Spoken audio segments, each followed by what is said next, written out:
souls on board of 258. It was one of the most audacious acts of terror the world had ever seen. They used 350 kilos of gelignite and TNT, and they planted the bomb in broad daylight in a building full of people.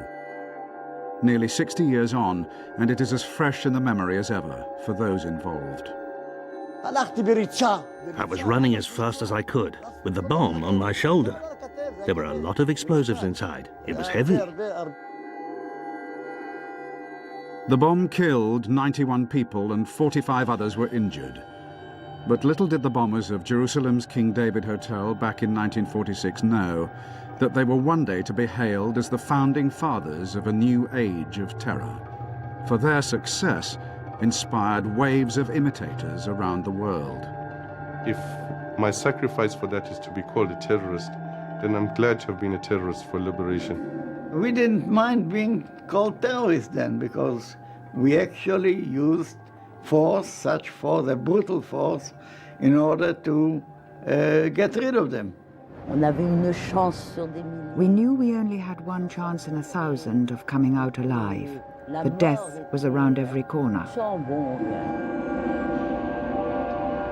This is the story of the birth of modern terrorism, of the activists who invented it, and of how it has been appropriated and dispersed around the globe.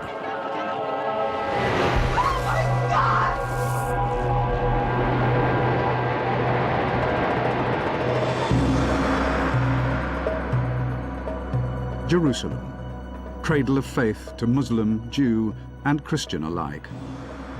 Jerusalem, the birthplace of modern terrorism. After a bomb explosion caused by terrorists on the British headquarters at Jerusalem, one entire corner of the King David Hotel, a building of 7 stories, was razed to the ground. The stone floors were cut clean. In scenes eerily reminiscent of New York 55 years later, the Jerusalem bomb was the beginning of terrorism as a media event, designed to capture the world's attention. The latest casualty list included 65 killed, 47 injured. The perpetrators, Zionist Jews, members of Menachem Begin's Irgun terrorist network. Begin, who would one day become Prime Minister of Israel, described this tactic as turning Palestine into a glass house, where the entire world was looking in. I think it was one of these acts of violence that, ahead of its time, in an era before CNN, before instantaneous news, was choreographed precisely to attract international attention. We were a minority, but we were a minority with a clear ideology that we must have a Jewish state to rebuild the state which was existing many, many hundreds of years ago. The bombing of the King David Hotel was perhaps one of the most significant terrorist incidents of the 20th century. For many decades, it actually held the infamous record of having killed the largest number of people.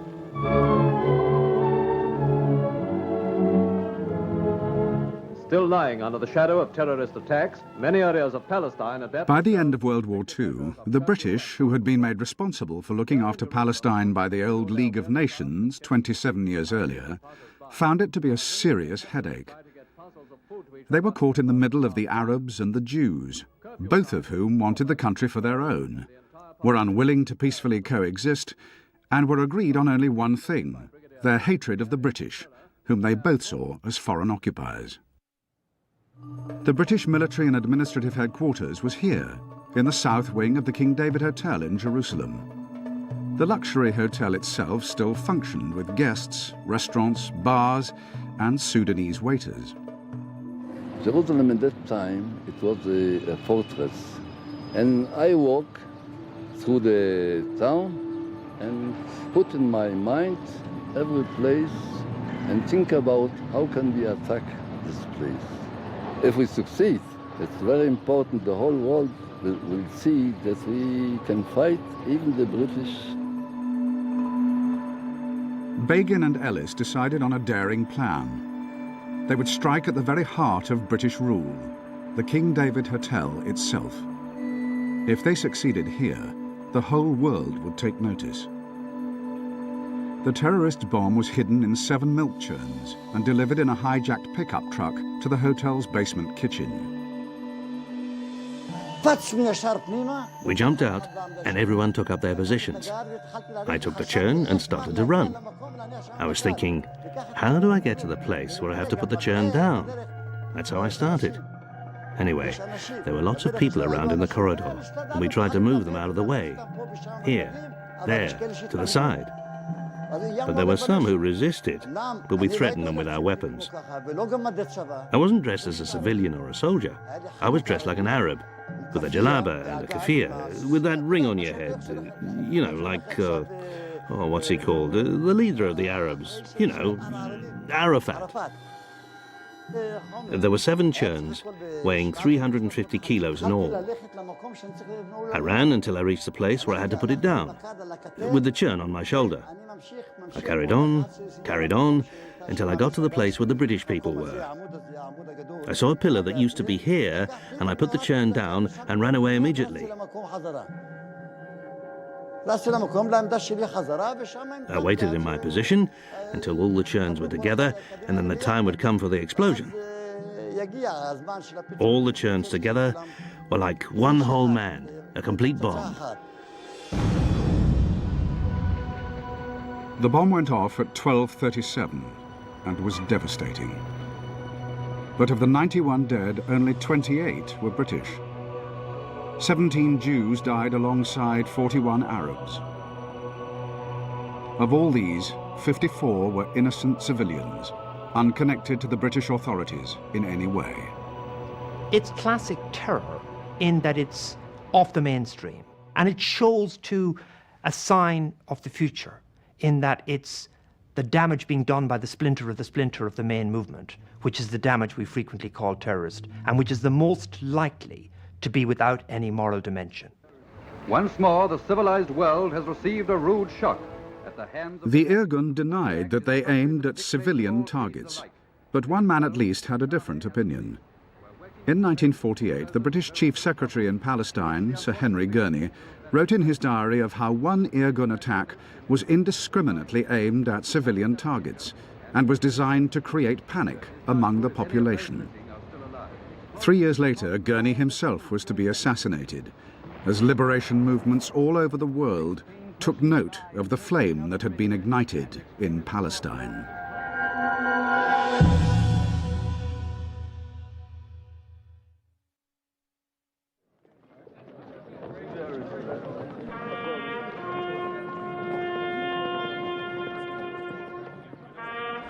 By 1948, the British and the world community had lost their appetite for the fight against the Jewish terrorists, and the British abandoned Palestine, leaving Arab and Jew to fight it out amongst themselves.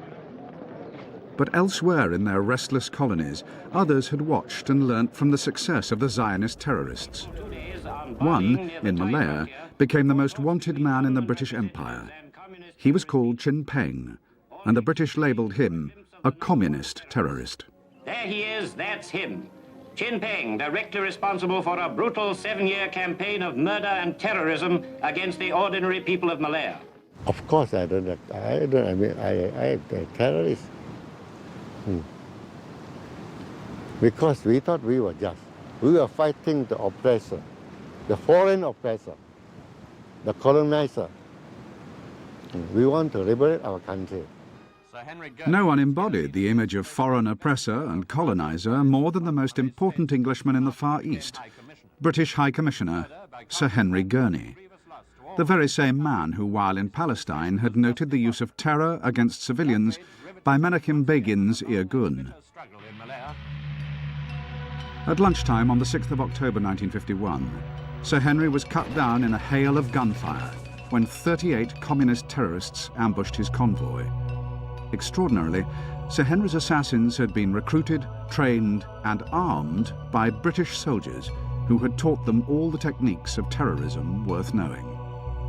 British even teach us, train us how to use poison, to poison the enemy. Then when we fight them, they call us terrorists.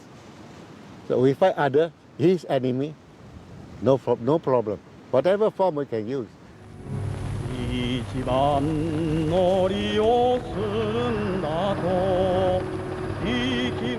The enemy back then were the Japanese, and a desperate Britain had enlisted Chin Peng's communists as allies in the war for freedom.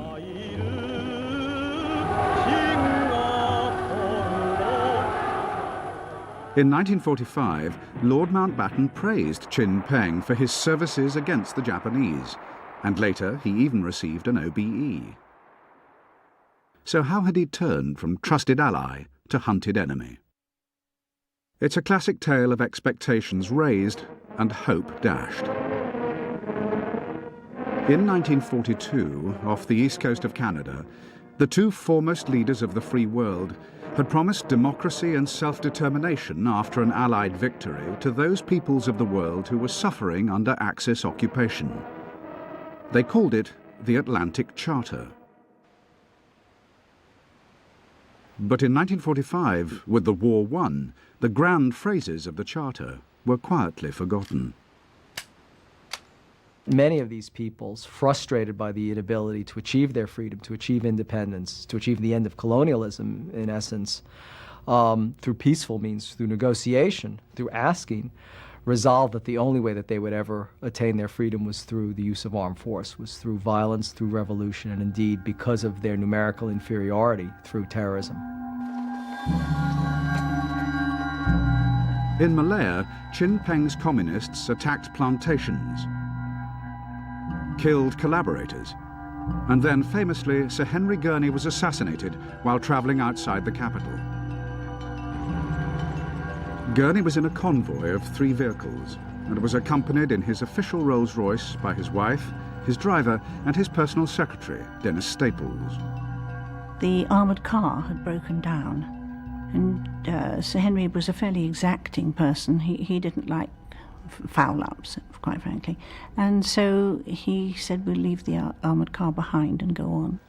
We were trying to ambush a British convoy. You see, one lorry or 2 lorries, a load of soldiers. That's coincidentally, Henry Gurney came. The driver was hit in the head and, of course, became unconscious pretty well straight away. And Dennis then wrestled with the wheel, couldn't hold it because the car's very heavy, and it started to veer towards the drop, the ravine on the left-hand side, and that was when he dived down and put his hand on the foot brake. And afterwards we discovered that the 3 bullets had gone through the back of his seat, and the others hit the dashboard and splattered over him. And he thought both the Gurneys were still in the back. And then they heard this bugle and the firing all stopped. And he called out to Lady Gurney, we can make a dash for it. And they did. And as they ran across the road, of course, they passed Sir Henry's body. Why did Sir Henry leave the vehicle? Well, it would be in character for him to think that they were after him, and that if he left the vehicle, they would stop firing at the others. That would be Sir Henry Gurney. Chin Peng may never again have staged another spectacular like the assassination of Sir Henry Gurney. But his 12-year campaign of violence left nearly 2,000 soldiers and policemen and more than 3,000 civilians dead in the Malayan jungle. So do these deaths hang on his conscience? The so-called civilian casualties, we consider them as traitors because they become police informers. If they were informers, I don't feel any regret or sorry. Of course, in those periods, I can't say everyone we killed was correct. At the height of the struggle, Chin Peng's communists tied up 350,000 British and Commonwealth servicemen. But the British actually defeated him by starving his men into submission. With the communist military threat contained, the British then negotiated Malayan independence with more moderate groups. So does Chin Peng agree that Malaya is an example of a successful counter-terror campaign? In a sense, it is true, because we did not defeat them militarily. But politically, We defeated them. We forced them to grant independence.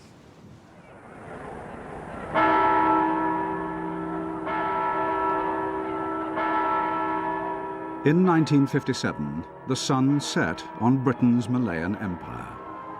After 9 years of war, the British had succeeded in orchestrating a peaceful transition to independence.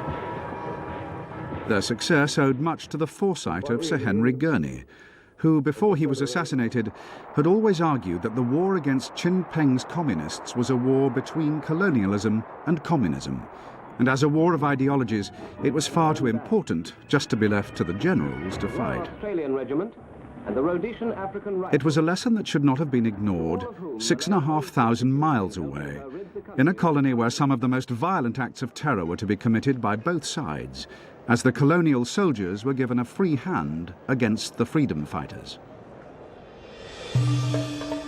Algeria, the jewel in the crown of France's colonies. A country France regarded as an integral part of the motherland. She certainly had no intention of giving up this prize, or abandoning the million European settlers who enjoyed the privileges of French citizenship, while Algerian Muslims were denied basic rights. Fed up with being second-class citizens, the Algerians, who had noted the success of the Zionist struggles against the British, decided to wage an equally publicity-conscious war of terror. Ne figure pas dans notre vocabulaire. The word terrorist didn't figure in our vocabulary because we were terrorizing no one. They were combatants. France did not want to recognize that it was a war, so they called us terrorists. On nous appelait des gens des terroristes.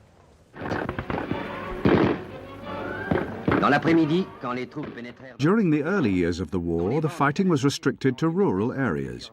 But in 1956, the Algerian independence movement, the FLN, decided on a major change of strategy. Moi, j'étais parmi les partisans. I was one of the people who argued for the use of terrorism in the city. Dans la ville. There were other ideas for the struggle, which didn't involve action in Algiers. Some of my comrades wanted to make it a haven of peace, after the model of Saigon in Indochina. That is to say, peace in the city and the struggle taking place in the countryside. I said no. A bomb or a pistol in the city is worth an ambush in the countryside. From his baker's shop in the Arab quarter of Algiers, Youssef Saadi masterminded a cunning campaign of terror. From his point of view, this was the only answer to the violence and campaign of bombing against his people by the settlers. La violence appelle la violence, et c'est ainsi que j'ai préparé. Violence begets violence, and so I organized a workshop to manufacture bombs. Because I hadn't gone to university, I learned from a chemist who taught us how to make a bomb and how it worked. And as soon as we had this ability, that is to say, a weapon like those the settlers had, we used it against civilians. Contre les civils.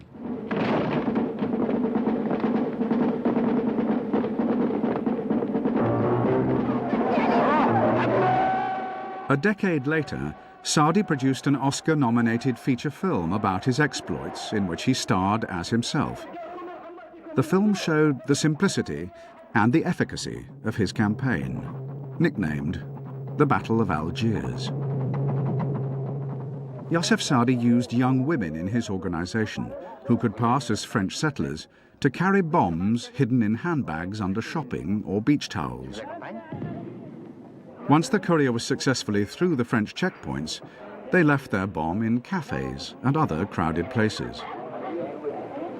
With an eye to the likely reaction on the world stage, the first bombs were timed to go off immediately before a key United Nations debate on Algeria.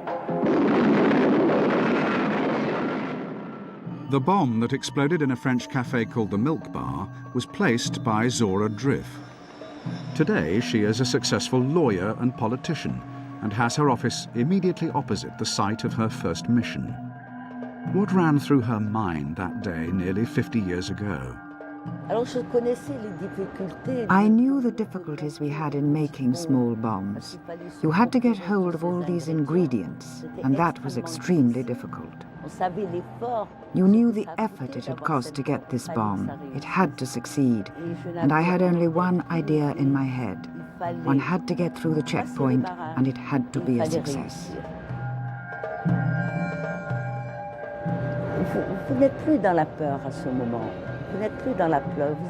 You're not frightened at that point. You're not frightened anymore. You're carrying out an action. You're trying to achieve an objective, and that's what counts. So I didn't any longer feel frightened or anything. That's it. You're possessed by the objective you're trying to achieve. But what of the certainty of civilian casualties? You know, we were young women at the time. We knew how cruel the things we were doing were, because we had suffered such things ourselves. What was important was to get a political reaction. Of course, I knew perfectly well that there would be civilian victims among the French. But I didn't feel responsible, because I was aware every day of the tortures, the massacres, the summary executions. Every day we had brothers and sisters, people killed. It was the law of war. While most of Youssef Saadi's cell of bombers were European-looking Algerian girls like Zora Driff, there were a few French amongst them. Women like Annie Steiner and Jacqueline Guérouge. When I arrived in Algeria, I was shocked by the situation. There was no way I could remain passive in the face of it. I was a primary school teacher near Clemson in the countryside, and through contact with my pupils, I came to know about their parents' lives. I saw the lives of the settlers, and I saw the lives of the Algerians, and it was impossible not to take sides. Who is a terrorist? In my own small experience of the subject, I saw that when you don't like some organization, a liberation movement, or something like that, then they're terrorists. But when they correspond to your own interests, they are fighters. They are heroes.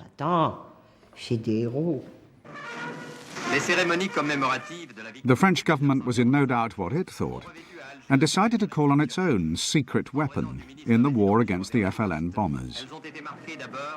On the 7th of January 1957, General Jacques Massu marched into Algiers at the head of 6,000 men of the crack 10th Parachute Division.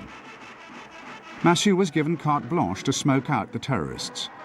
For him, this meant only one thing: information. And if that meant torturing captives or even killing them to gain information, so be it. His right-hand man was Paul Osserès, later himself to become a highly decorated general. Well, at the beginning of 1957, General Massu asked me to destroy this organization. And I repeat, to destroy, not to recognize it, or perhaps even to understand it, no, but to destroy it. That is to say, to kill those involved in it, to kill the participants. It was a time when Algiers became a torture factory. You were sent to the technicians. It was a factory, a torture factory. Nowhere was that more true than here, the Villa Souzini in Algiers, where the screams of the torture victims in the villa's windowless basement rooms went unheard. I saw men entirely naked, with electrodes, an electrode on the tongue or on the earlobe, and another on the penis, another on the penis, and then the electricity. They put you on a table. They wet you a bit with water, and then they connected you to the electricity, on the body, everywhere, from top to bottom. They put it on your ears or on your nose, and sometimes they put it in your mouth. And sometimes they would put it there and give you a burst. You jump, of course, with the voltage. Tu sautes, bien sûr, la pression avec ma bouche. Alors, Screamed and screamed and screamed. il faut que tu parles. Alors, il faut que tu parles. You have to talk. You have to talk. I don't know. I don't know. Dans certains cas, c'était la seule solution. In certain cases, it was the only solution. In my own work, at least, in my own work. I do not say that it was necessary to generalize its use in Algeria, no. And I would say straight away that, personally, I only ever used torture when it was absolutely necessary. On the 23rd of February 1957, the French arrested the most senior FLN commander ever captured, Labi Ben Mahidi. Paul Osseres was put in charge of his interrogation.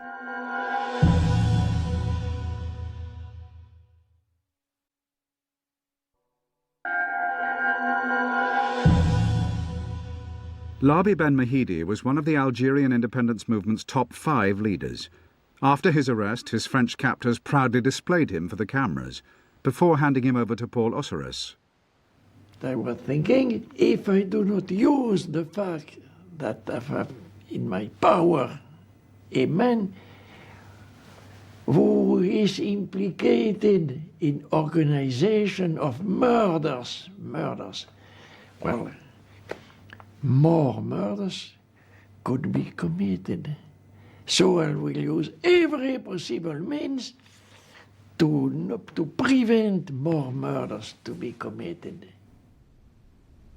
Osseres killed Ben Mahidi after 9 days of interrogation.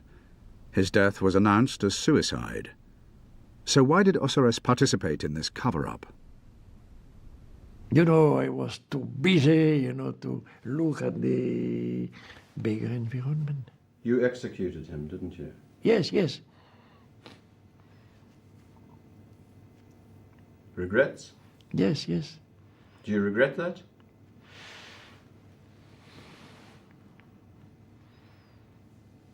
Yes, yes, yes. Pourquoi? Because I was put in I was given a enormous responsibility. La bataille d'Alger, c'était une grande victoire pour nous parce que The Battle of Algiers was a great victory for us because it led to torture. It led to torture and it split the French government. Et le monde entier. The whole world accused France of torturing people, so all eyes were turned on the French. Donc tous les yeux étaient braqués sur les Français. L'arrestation du grand chef rebelle de la région d'Alger, Yassef Saadi, réputé insaisissable, est un... In August 1957, after more than a year, nearly 300 bombs and thousands of deaths, the Battle of Algiers was effectively over when Yassef Saadi and Zora Drif were arrested, following information gained under torture from FLN detainees. Son ami Zora Drif partage sa captivité. But in spite of winning the battle, the French lost the war in Algeria. Their experience is a lesson to those who say the soldiers should be given a free hand and that terror should be met with terror. Eh bien, c'est que l'efficacité de méthodes. The effectiveness of methods of torture, the corvée de bois and others, these aren't the right methods, the right ways to win a war. One only intensifies the hatred of the occupying country, and you end up reinforcing the rebellion. Et on renforce la rébellion.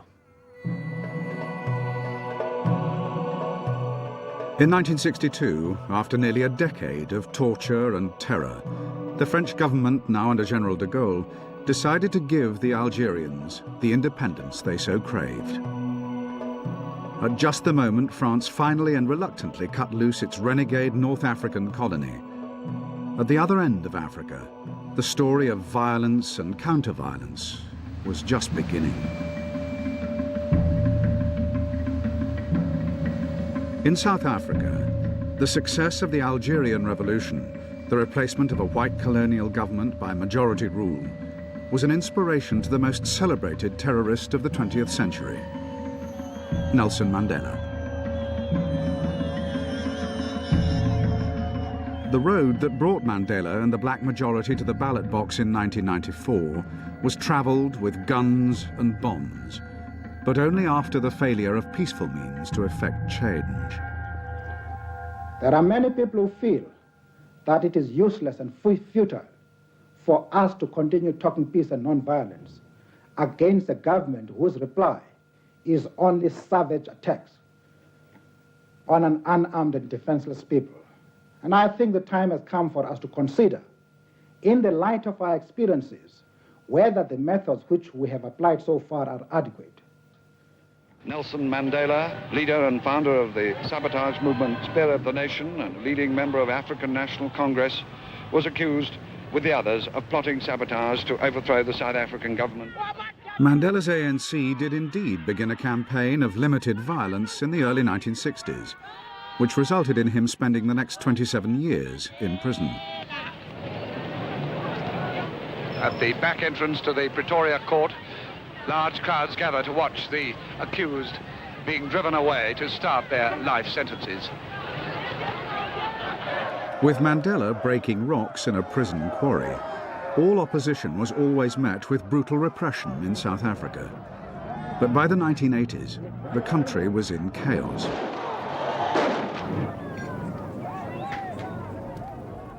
While the black townships burnt and South Africa buried its dead, the ANC's bombers fought back. Robert McBride was one of their commandos. His first operation against a purely economic target took place less than half a mile from his childhood home, in the slums outside Durban. When we hit the pipelines, the damage on it was the equivalent of £4 million due to the crude oil being burnt, the damage to the canal, and the fact that there was an argument between the two oil refineries as to whose oil line had actually been hit. The fire burned for 3 days, and they had to fly in special fire extinguishing foam from Johannesburg to put out the fire. South Africa was at war with its own people. To the regime, this was a life or death struggle against terrorism. So dissent must be stifled. The dissenters dealt with, and Mandela, the terrorist-in-chief in his prison cell, must be silenced and demonized until he and his organization gave up the use of violence. The apartheid government was very smart in knowing that they would almost automatically get the support of the West if they condemned preemptively those who were opposing them as terrorists. They were quite firm in South Africa that each time you referred to incursions by the liberation movements, it was a terroristic activity.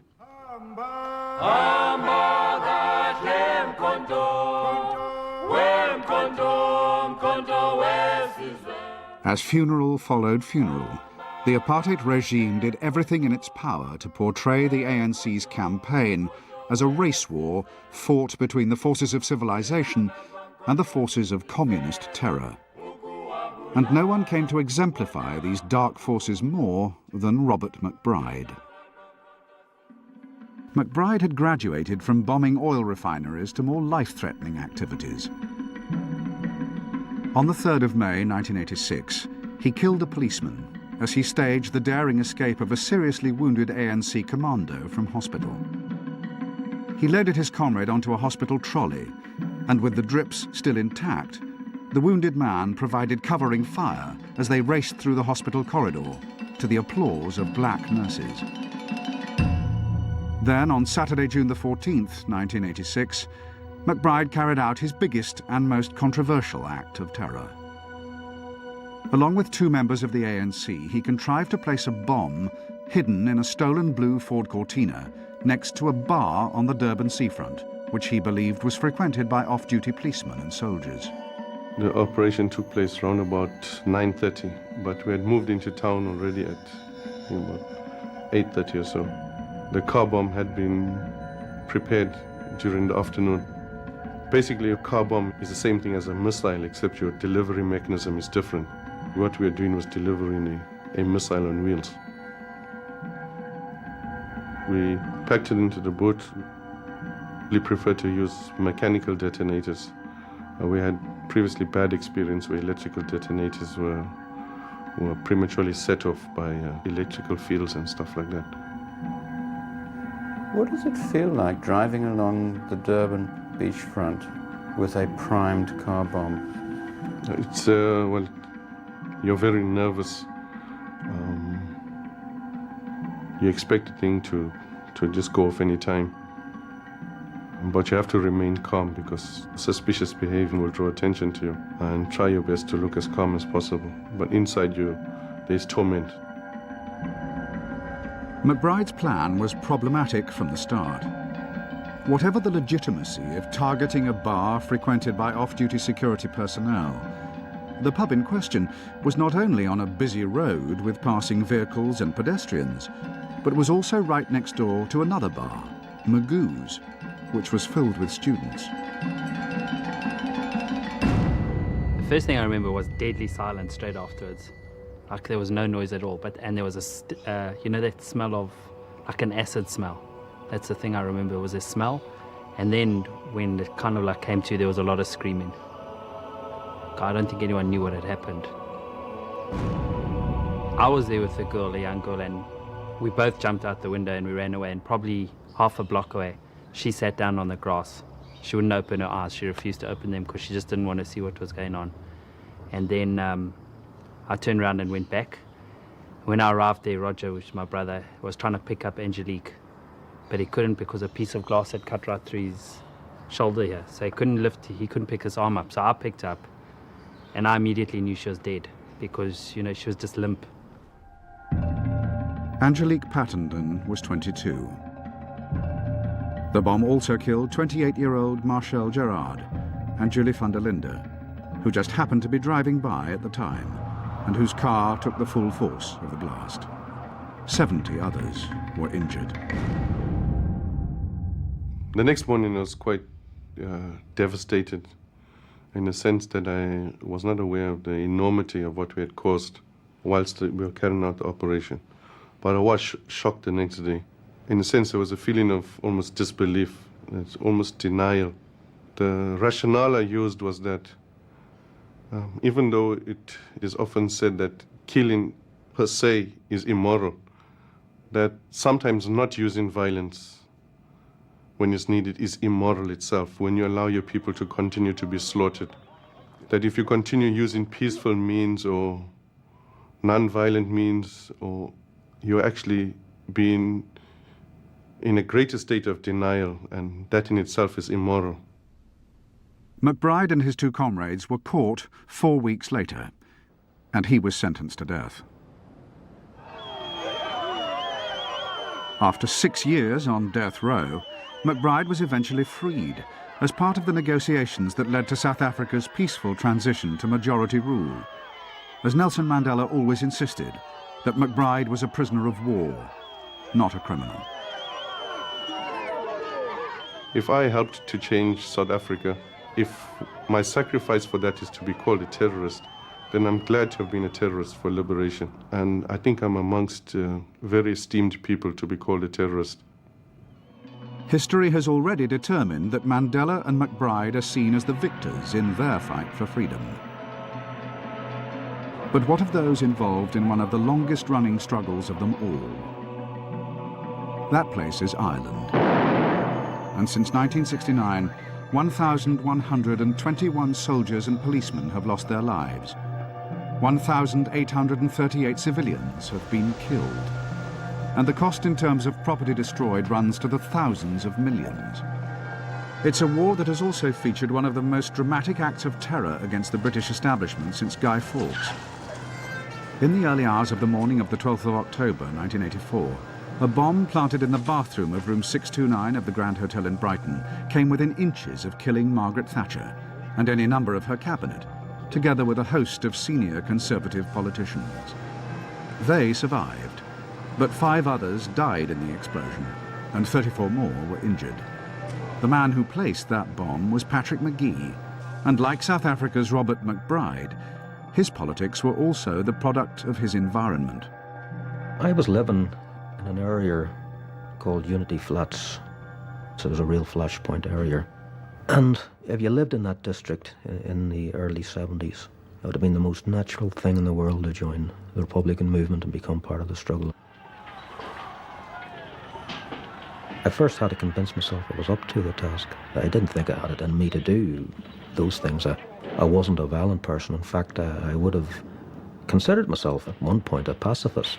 I was very drawn to, the Martin Luther King line, etc. When you see what was happening on the ground there, you couldn't just stand by and do nothing. When Ireland was split in two in 1919, Catholic nationalists became a permanent minority in the north. And by the early 1970s, Republicans, like Magee, believed the ballot box had failed them, and they turned to terror to achieve their aims of equal rights for Catholics and a united Ireland. After being involved for nearly a decade in the IRA's bombing campaign, Magee placed the device for which he will always be known simply as the Brighton bomber. Thought it was necessary then, and now I would still see it as necessary, unfortunately necessary. But I've met victims of the Brighton operation. I've sat down and talked with them. I've met their families, etc. And it stirs up a lot of feelings. So although I can stand over that operation as I can stand over the armed struggle in general, I'm more aware of the effect it had on the people. That people were hurt. And I look at it like this. Before it was a faceless enemy. You've seen the uniform or you're seeing the political allegiances, etc.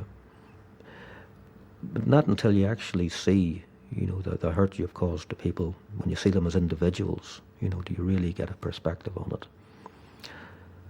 And so that's what I have to grapple with. I have to grapple with the fact that I've hurt people, which I do regret. But I still maintain that the armed struggle was necessary and those operations were necessary. The operations I was involved in. Magee was sentenced to 8 life terms for Brighton, but in 1999 he was released for good as part of the Irish peace process. By then, the IRA and its political wing, Sinn Féin, were embedded in that process. Although there is still no united Ireland, for the IRA it would appear that terror has now served its purpose. When you view the recourse to armed struggle as a symptom of your own weakness, and in the sense that you don't have the political means to further your objectives, then it follows that when you do gain, those means, then you have to, leave the armed struggle aside or move on.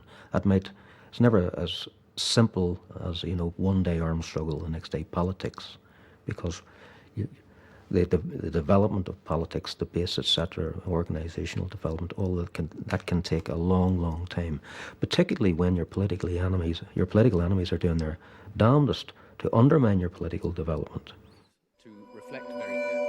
It's too early to say if the Irish process will indeed bring permanent peace. But like other such movements, the IRA has found that terror alone never achieves political objectives, and that the time always comes when negotiation and the political process takes over from the gun and the bomb. Thereafter, the road from reviled terrorist to revered statesman can be rapidly travelled.